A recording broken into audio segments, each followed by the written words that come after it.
Greetings from Lake Lucy. Welcome back. We're in the office, of course, because it's about 23 degrees here right now. Snow's on the ground still, obviously. It's supposed to get up into the 30s, into the 40s today. I don't know if it will or not. We'll see. But Porter's over there chewing on his beef-flavored bone. I'm not going to talk about him too much because then he'll get up and start bothering me. Cup of mud in hand.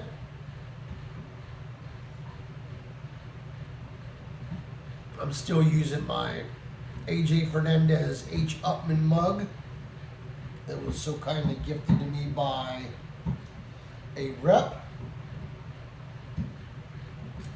Today we're going to be smoking the Manfred Hortick pipe. Plateau top and plateau there. It's gorgeous. Love this pipe.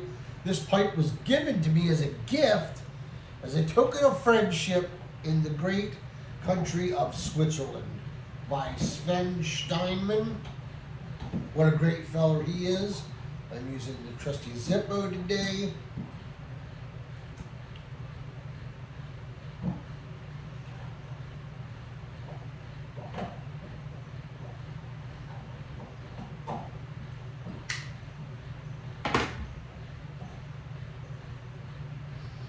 What are we smoking? Great question.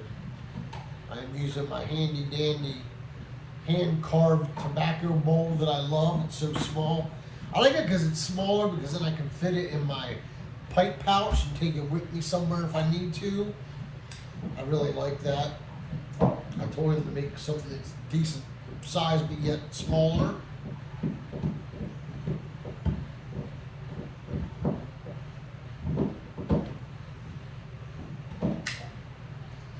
Jared was kind enough to carve that for me. What's in the pipe? Cornell and Deal's Exhausted Rooster. This tin is from the cellar. It is from 2019. Exhausted Rooster is a tasty flake of Virginia, dark fired burley, and a dash of Perique.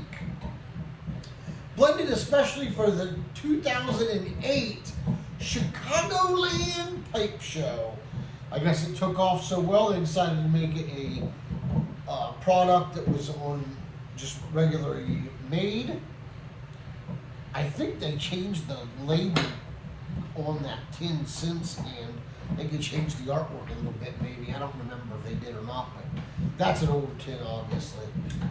And it is delicious, folks.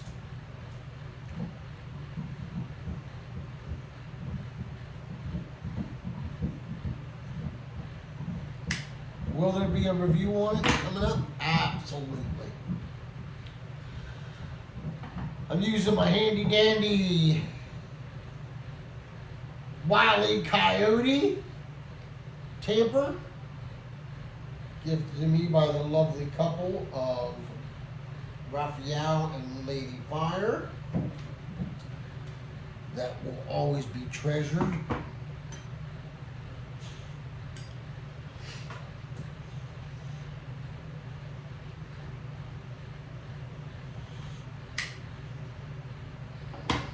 Get out of there, Porter. Get out of there. No. So today we're just going to talk about what's going on here. We're coming up on Christmas. Everybody's kind of stressed out. You know, going to Walmart these days is like roller derby with carts. It's crazy. It's like Gladiator when you go in there. People are, you know, crazy about getting certain things, and oh, it's nuts. And of course, you got the great things of Salvation Army out there. If you haven't donated to them and you see them, please make sure you drop $1 or $2 in there. They do a lot of great things. Some folks do the angel tree, where folks that are less fortunate are able to put their names on there, and then you get lists of them, and you can buy their family gifts because they need them, they need a little bit of help. And of course, don't forget one of my favorite charities, Toys for Tots for the United States Marine Corps.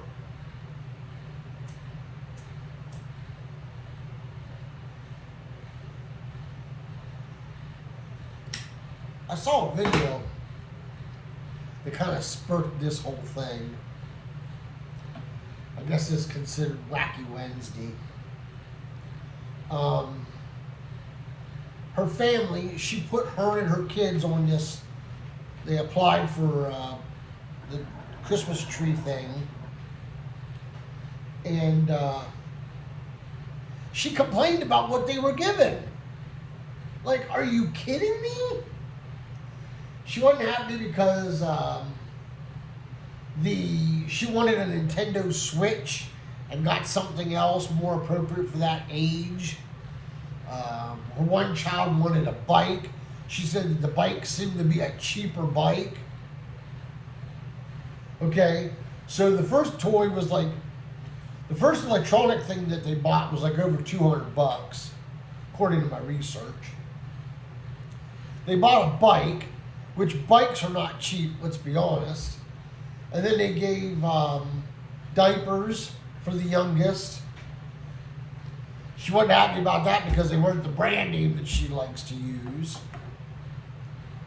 Please keep in mind, all these gifts were given to her out of someone's kindness.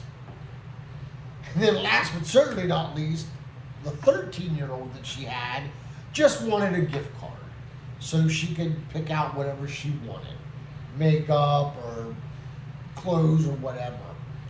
So they gave her a $75 gift card. And she thought that $75 wasn't a lot for a 13-year-old. Okay.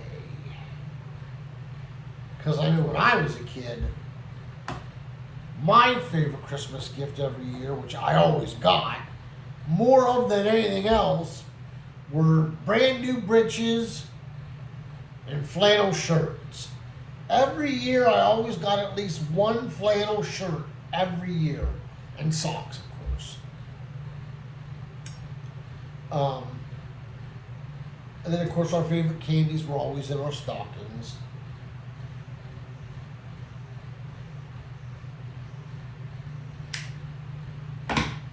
So when I open up a Christmas gift and it's a flannel shirt, it takes me back and I get kind of emotional about it.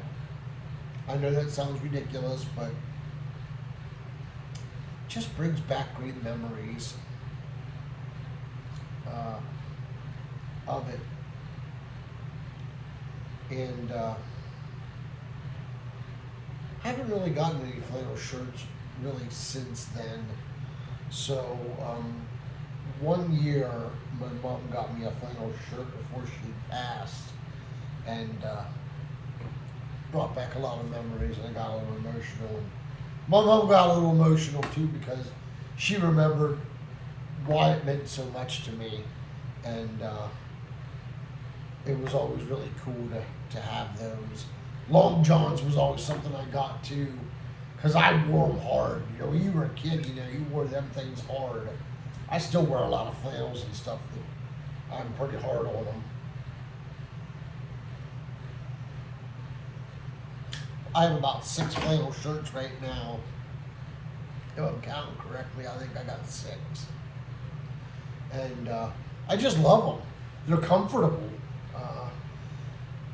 Even in the spring, I'll wear like a t-shirt and then I'll put a flannel over top of it and just leave it open because I like the long sleeves. It makes me just feel warmer if it's a little chillier, especially up here, because up here we don't get a lot of really, really warm weather. So it's nice to have those.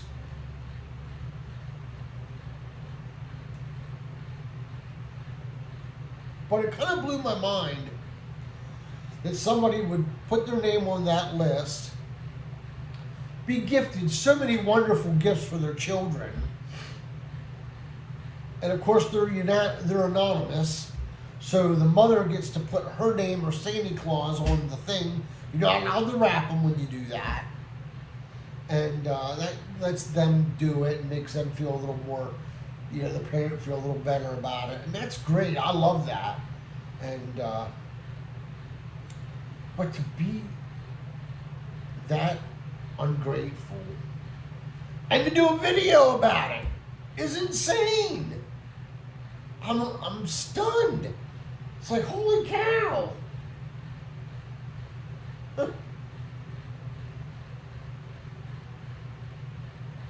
So was able to get a button. We were able to get a button buck this year. So that's at the butcher. We were able to take it to the butcher after we shot it. I got to gut my first deer. I've never done that before. So on a deer anyway. And that was a little different. So that was kind of cool to do.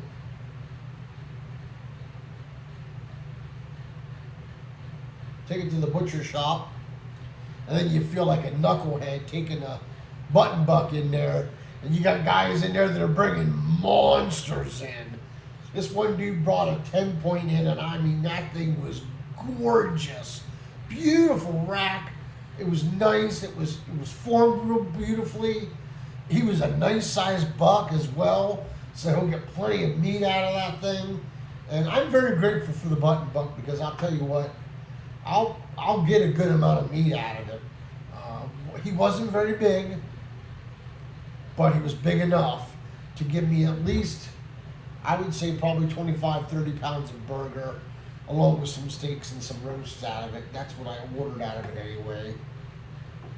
So we'll see how that goes when I get the call from the butcher, which will take a couple weeks, because they've got over, I think, close to 1,500 or more deer that have come into that butcher shop alone.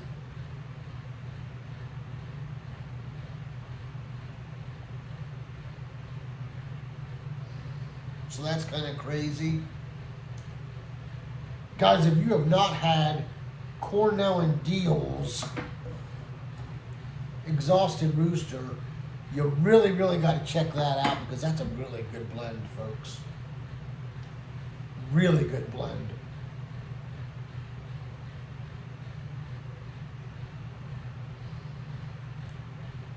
So that's it for this week's Wacky Wednesday. I hope you guys enjoyed it, and I hope you guys were able to donate to a couple things that I mentioned. It's always nice to do that and give. After all, that's what it's about. It's not about receiving, it's about giving. So when I go to Walmart, I'll pick up a toy or two and put it in the old Toys for Tots box. And that's it for me. Y'all have a great week. Until we can get together and pack a pipe or smoke that great cigar. Let all that you do be done in love. Y'all take care and God bless. This has been a Porter production.